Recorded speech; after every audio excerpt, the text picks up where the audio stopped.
the idea of vulnerable leaders, ones who are willing to admit when it's hard, to admit when they're wrong. A lot of people won't talk about it because they're afraid that they will be seen as weak or less than. I finally just had to come to a place where I'm a leader who is in and with vulnerability because that's just who I am.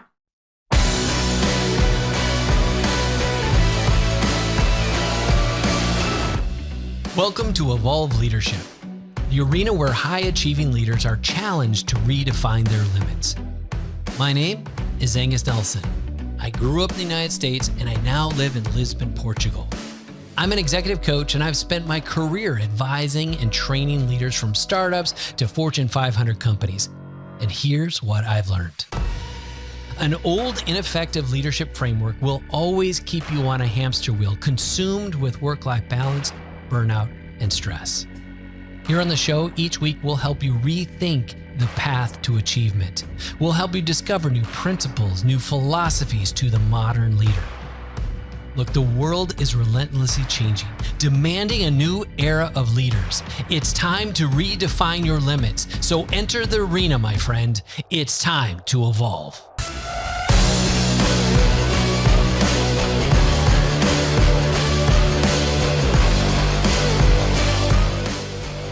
Welcome to the Evolve Leadership Show. My name is Tim McClagan. I'm the senior coach here at Evolve. And Angus, today we are talking about a dirty word in the leadership circles. It's something that we as leaders don't like, and yet it's probably one of the most powerful tools in the leadership tool belt. We're going to be talking about vulnerability in leadership. Yeah, and unfortunately, that dirty word, I think, is starting to get more and more acceptable. Thank you, Brené Brown, for all your work to bring that to the surface. And what a fascinating conversation we're about to dive into. This is someone who I've known for years. She was one of my clients back when I ran the Innovation Association. She used to work for Whole Foods during that season. Super, super smart. But more than that, and you're going to get to hear some of her story. I don't want to spoil it, but she shares the human side of how she became this leader that she's become. You know, the elements of her that make her this unique and powerful woman leader within her company, being like human, really, really human. And I'll just leave it at that, because I think that more to it is something you have to kind of hear it for yourself to experience and relate. So without further ado, this is Natanya Anderson, and she's passionate about the space where people meet technology and create impactful experiences for brands and customers. Natanya considers leadership and team cultivation as the most important work she does. And in her current role as general manager of strategic services at Chorus, she leads an in-house marketing agency that helps some of the world's biggest brands integrate social media into key business strategies and to drive tangible outcomes that support broader business objectives. Outside of that work, Natanya, she's passionate about cooking, which is how she got into Whole Foods. You might hear a little bit about that. She's also into entertaining. She's a great host, and she loves her Peloton, community service, travel. Like, how can you not? I don't know. I wouldn't. I need to be outside. If I'm on my Peloton, I would feel like, I don't know. I've never done it. I'll leave it at that. And then she loves connecting with friends. Natanya Anderson has great things to say. I think you're going to love this conversation. Let's jump into it right now. Well, hello, Natanya. It is so great to hang out with you today. How are you? Oh, hello. It is so awesome. It is a great day now that we're having a conversation. I'm trying to remember, like the last time we saw each other, I'm pretty sure we were eating barbecue with the boys of Brain Trust Partners, if I remember correctly. Mm-hmm. I think that's correct. I think that was served up to me in my Facebook memories recently, actually. It's both creepy how that happens and cool, right? Yeah. I like to see some of that stuff. And holy crap, that was X amount of years ago. And speaking of which, like all that crowd, all that group was like the OG of social, and you were part of that way back when. Mm-hmm. If I remember correctly, weren't you like a food blogger? I was. I worked at a SaaS software company, but I started a food blog on the side because I loved it. And then I actually started a nonprofit for food bloggers here in Austin. And then a role in social came up at Whole Foods, and all the people that I knew were like, hey, you should totally go take this job because it's all the things that you love. It's tech and it's social and it's food in one place. So yeah, we were OG back when you had to like run your blogs the hard way on WordPress and all of those things back when it was hard. Yeah. And it was hard, right? So part of it was iteration. Part of it was, and we said this like before, like just kind of make shit up as you go. Mm-hmm.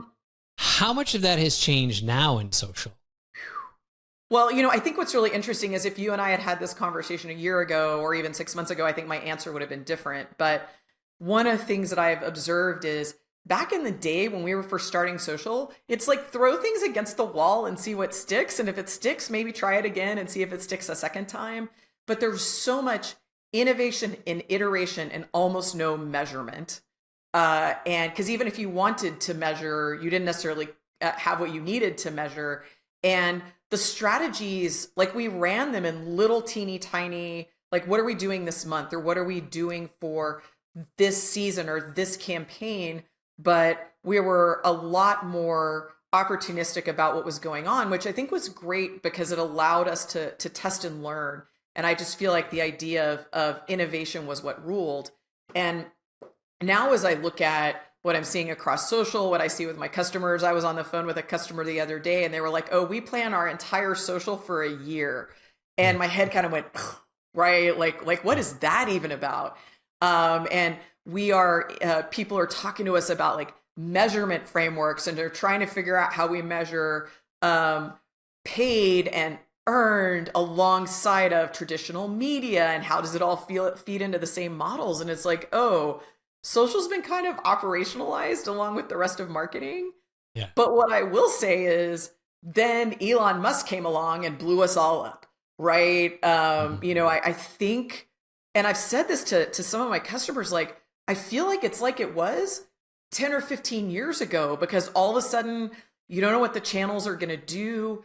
You know what new features are going to come out. You don't know what you're going to have to pay for. And so like all of a sudden, I think all those skills we had as OGs kind of have to be applicable again. I mean, I've been like, you can have a year-long strategy, but what are you doing weekly, monthly, quarterly? So in some ways it's a little bit exciting because I think we got a little too comfortable. And so I think that's what's interesting now is we're being challenged again to be uncomfortable.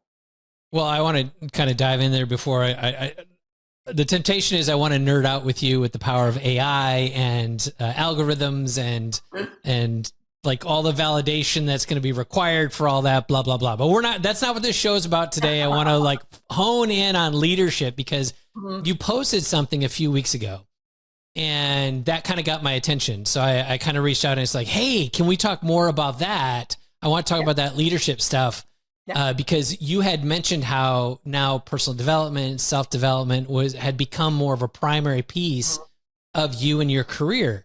But before we get that, I want to start back kind of in those early days and social days. And now you're leading at Whole Foods. And then when you and I met, it was 360 was kind of the spinoff that you were part of. Like, what was leadership like for you back then? What were you learning? What was working? What wasn't working? I think it's so interesting for one thing, the teams that reported directly to me were relatively small, right? And so there was a lot more one-to-one personal leadership. I could really know them and spend time with them. And it was very much an individualized relationship. But then the other thing that was happening is, especially inside of a big organization, you have to learn to lead through influence without direct oversight or control. And one of the big lessons that I learned was you certainly lead the teams that are in front of you, but if given the opportunity, you can lead people around you and be of service to them. I remember I got on planes at Whole Foods and went and met with all of our regional presidents to try to help them understand social and help them understand how it could help their business.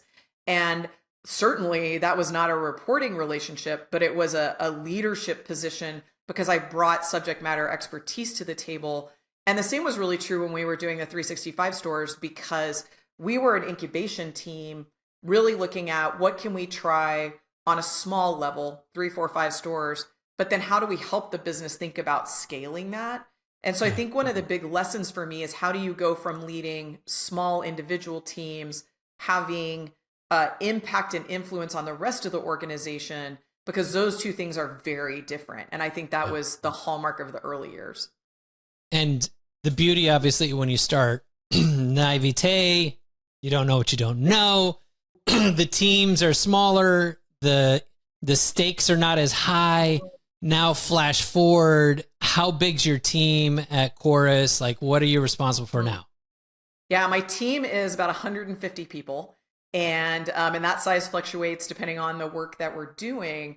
And so obviously the ability to have those deep personal connections becomes a lot harder. I certainly have that with all of my frontline teams.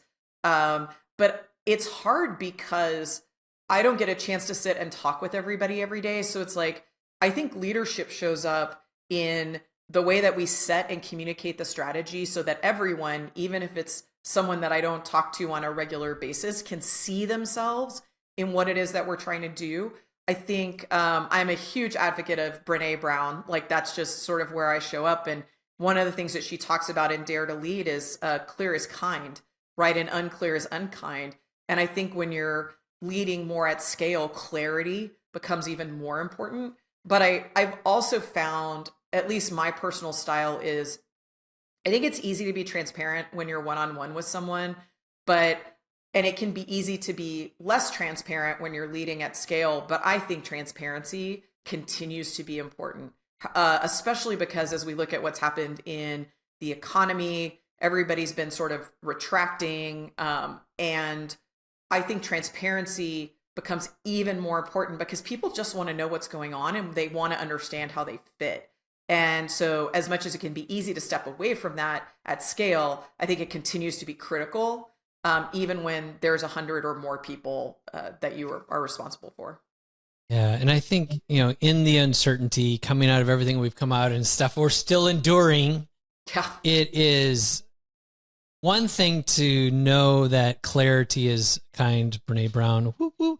The second piece, though, however, is especially in large organizations, it's almost like some leaders have, and this is an old school way of thinking for so many, is like, if I share transparently, if I share vulnerably, someone will weaponize the things that I share. And as such, I don't want to share it with anybody, so I will suppress. I've talked to 3 C-level executives last year who all 3 of them shared with me about anxiety attacks that they had that they dare not share with anybody. They said, I'll share it with you, Angus. I actually asked them, I was like, can we jump on the show and talk about it? They're like, oh, hell no. Yeah. And one of them has said, I won't talk about this until I retire. Yeah. Like, how do you see facing your stuff in a way that's honorable, respectful, and powerful? I think it's interesting. My experience has been that my teams deeply appreciate that.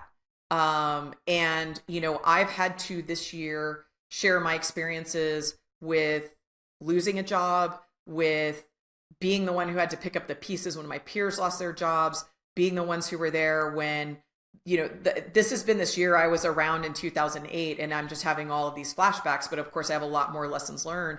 And I've just come out and said, this is what happened to me and this is how I responded. I try to be the leader that I wish someone had been able to be for me. I try to be the level of vulnerable and transparent. And I found that my team really appreciates that.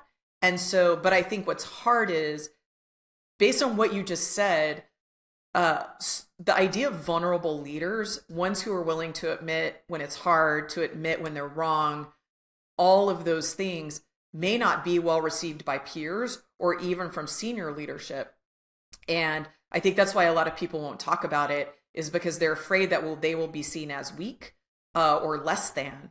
And I finally just had to come to a place where I'm a leader who is in and with vulnerability because that's just who I am.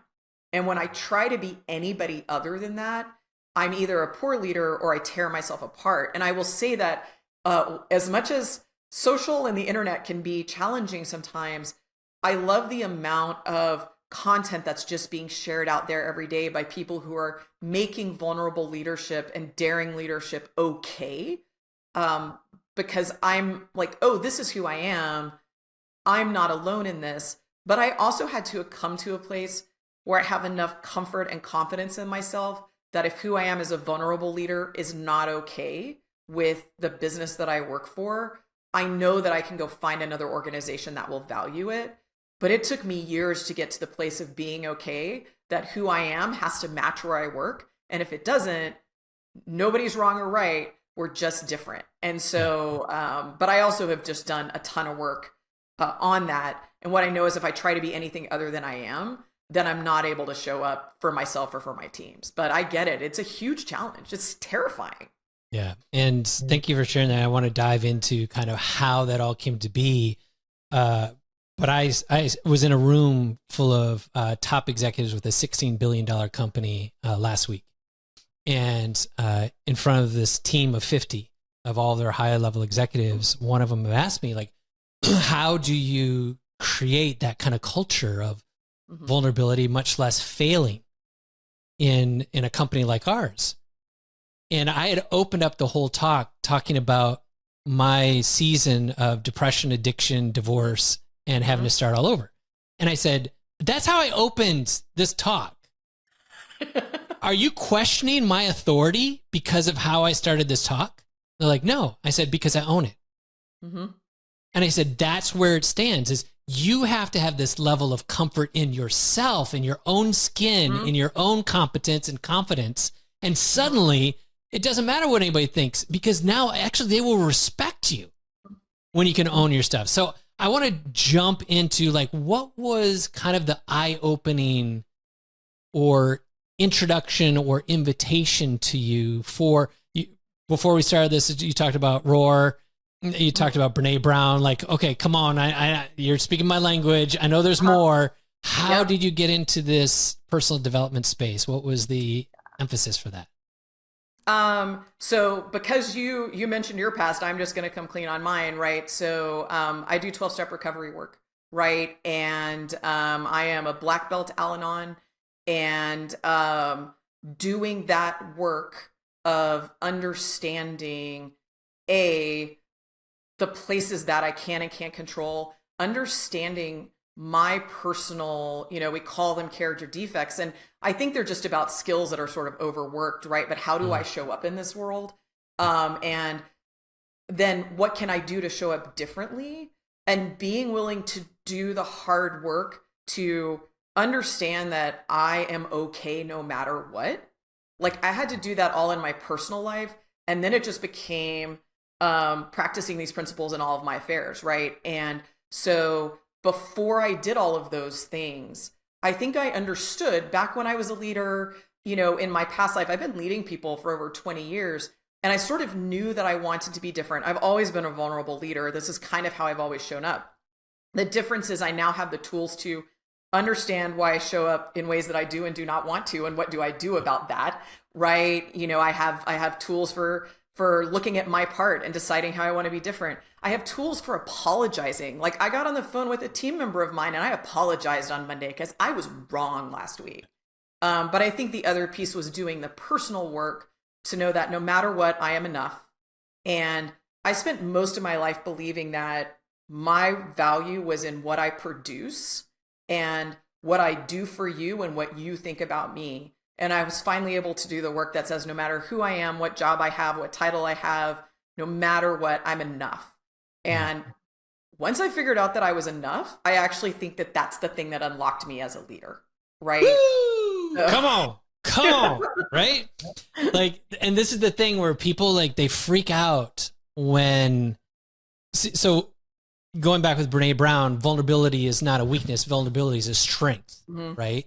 When we have the capacity to be comfortable in our own skin, it's actually our level of authenticity and our level of capacity to be real, to be respected, because we're not trying to put on some shtick. Yeah. I think it helps every leader to be far more powerful. And you said this word before, influential.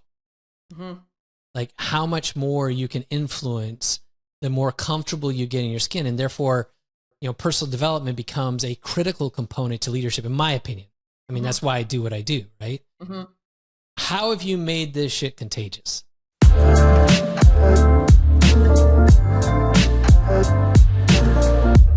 Let me just pause for a second to say this. There is one trait that you will find in every successful leader, no matter their industry, no matter their role. And that trait is action. And we want to inspire ambitious leaders like you to bet on yourself and take action on those audacious goals that you see in your heart. That's why we created our 90-day accelerator. It's a results-driven, battle-tested framework designed specifically for high-performing leaders like you to get unstuck and propel you towards your goals. And in just 90 days, you won't even recognize the person you used to be. To be a part of this elite community, go to evolveleadership.org. Now, back to the show.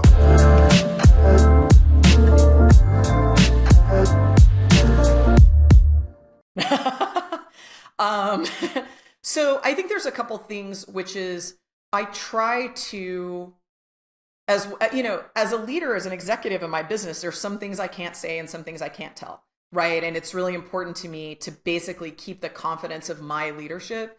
But with everything that I can say and everything I can tell, I try to approach it with as much humility as possible, right? But to me, humility is my just right place. And sometimes as a leader, that means being strong and being honest and directing. And so, but then the other place is, how do I come at it from a place of service? And so people see when I'm trying to be of service to them. But I think that it's about being willing to take chances and be honest. I have said things in recorded team meetings. I've cried in front of my team. Because I needed to, and they needed to see, right? We lost a lot of really great people in our business, and I got on a phone call and I cried because they needed to know that it was okay. And so I try to show people that it's okay to move through our humanity, but that I also have a responsibility to use the tools at my disposal to not let my humanity and my feelings rule me. I acknowledge them, and then I do the work to make intentional choices about what I do with that, right? So I really try to take a minute with awareness of what's going on inside of me before I take action. So I don't think it's any one moment in time, but I think it's about lots of moments strung together in honesty and vulnerability, but also in conscious choice. We use a lot of data to make decisions in our business, and I let people know about that. So I try to show them all the pieces of me so they can see how it comes together. Yeah. And you also have gone through challenging seasons, not just, like you said, in your personal life, but as you alluded, layoffs, lean times. And I believe for most of leadership, until you go through the hard things, you don't have the resilience, right? The ability to push through these challenging seasons. So can you take a moment and share how has, and I like to say this, I believe life prepares you for what life is preparing you for, right? Another way of saying it is life prepares you for what life has prepared for you, right? And so you're being prepared. Every challenge, every failure, every mistake, every misstep was actually wisdom, insights. It's lessons gained for your advantage. What does that look like for you? One of the things that's interesting is having been here before, right? Back the last time we all went through this in the great crash, I don't think I knew then what I was learning. I was a leader, but I wasn't at the level that I was at, and I was just trying to muddle through. And so one of the things that I tried to do when I understood what was happening to our industry, to our economy, to my company, was to go down this pretty intentional memory lane and say, how was it? What did I do? What do I wish I had done differently? But also, what do I wish I had that I didn't have access to, so that I could try to look at those past lessons and figure out what can I use from that, right? And some of those things were relevant and some of them were not. But one of the other things is I believe that I and everybody else, we're doing the absolute best we can with what we have in any given moment. But I believe that ongoing retrospection is really important. We don't dwell because it doesn't do us any good to dwell. But I do regular work every single day to say what went well, what didn't go well, how do I wish I had shown up.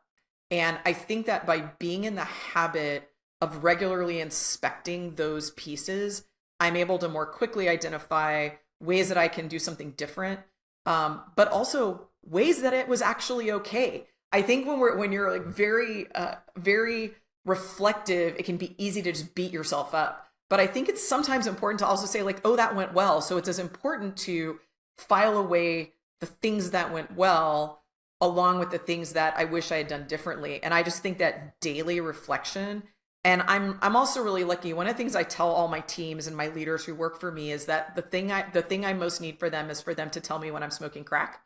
And so I think you have to create those spaces. I didn't show up well for my team at the tail end of last year, and they were brave enough to tell me. And I had to sit with it and reflect on it. And then I had to come back and be different. And so I think the key to resiliency is being able to be introspective and reflective and use it as a tool and not as a like self-flagellation exercise. I love that. I love that. We in one of our masterminds, we have Wednesdays. We don't have Wednesday. It's not hump day. It's Wednesday. And reminding leaders, where'd you win? Because we're so hard on ourselves. We're hypercritical. All right. So I want to bring this into a couple of reminders that I believe are a bit of a contagion. This is one piece where maybe you don't recognize this, but I recognize this in just how you show up with your little post on LinkedIn. There's a thing that you said, today's reminder. And you write on these little kind of Post-it note type of things. And one of them was, we can do hard things, a quote from Glennon Doyle. And you said the leader's primary responsibility is to make everyone around them successful. How do you help people be successful? So I think for people to be successful, they need three things. They need a lot of clarity about what the expectations are in the work that they're doing. I think we value the ability to work through ambiguity, and that's just the reality of business today. But I still think that really a lot of honesty about what do I need you to do and what does good look like is important, because it removes any question of, am I doing my job and am I doing it well? All right. So I think that that's really critical. I think it's important to understand if people have the tools and the resources that they need, which is a lot different than what they want sometimes, but do they have what they need? Have we taught them how to do the work? Do they have the support systems that they need, right? Access to other experts and subject matter folks inside the organization or at a customer or whatever. And I think the last piece is a free flow of information and creating a safe space where if someone feels like they're not being successful, they know that they can ask for help without that being considered a weakness or a failure. So I think creating that space for someone to say, this is not going well for me, or conversely for a leader to say, hey, this isn't really going like we thought it would. But I think if you don't create spaces for honest conversation, radical candor is the thing that comes to mind, right? For that particular piece, then it doesn't matter what people have. It's not always going to be perfect. So how do you create space to identify what's not working and figure out how to solve? And so I've found that if you can create those three things, that most people are successful. And if they're not successful, you can figure out how to get them back on track. Love it. And one of the other quotes you had in there, by the way, I wrote down this because I actually have a meeting with one of my team members tomorrow. And that was a great reminder. What does good look like? So I'm stealing that one. That was a great reminder because this person needs to know what does good look like. So thanks for that. That's a gift. Yeah. All right. So Jess, easy for me to say, Jess Sims, which is one of your Peloton instructors, and you're big into your Peloton. I am. Said, we don't have to, we get to.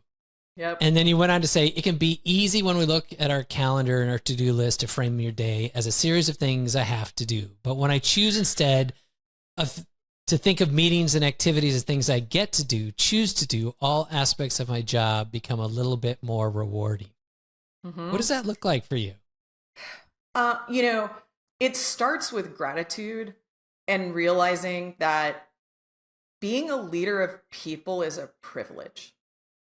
I think it can be easy to see it as a right or something that you're owed because you worked so hard for so long, or you know things that other people don't know. But for me, remembering that it is a privilege to help people be successful, to contribute to their growth, to clear roadblocks. It's just about the attitude for me. And some mornings I can get up and I can look at my calendar and I can just want to go right back to bed, right? Or I can wake up to Slacks and I could just want to go right back to bed or sit in my reading nook with a book. And so sometimes I have to go so far as to go through my calendar and tactically say, what do I get to do in this meeting, right? Sometimes it's a little bit easier, but on the hard days, it's like, oh, this is what I get to do. This is what I have the privilege of doing. I am grateful to do X. And really this idea is approaching leadership from a place of gratitude versus a place of must have. Because I think as leaders, it can get heavy. It can get really, really heavy, and it can feel like a burden that you like carry around. I don't know about you, but I like feel it in all of my body. And when I choose to approach it from a place of gratitude, it doesn't make the work any less hard, but it makes it much less heavy. And so that's what that looks like for me. Yeah. And when I'm raising all the money to pay for said employees, and there are days where you're just like, the weight gets a little heavier. And when I hear people who complain about those things, who like talk about their people like they're herding cats. Yeah. Like I'm like, you don't get the opportunity you have. You don't understand the possibilities. All right. So I want to leave you with this last word for today. To the leaders that are listening, you're in your car, you're doing dishes, you're sitting on your lawnmower. Depending on the time of year, maybe you're shoveling your snow. Natanya has a word for you. Natanya, what would you tell a leader who's listening today? What would be your number one encouragement? You are enough. Right?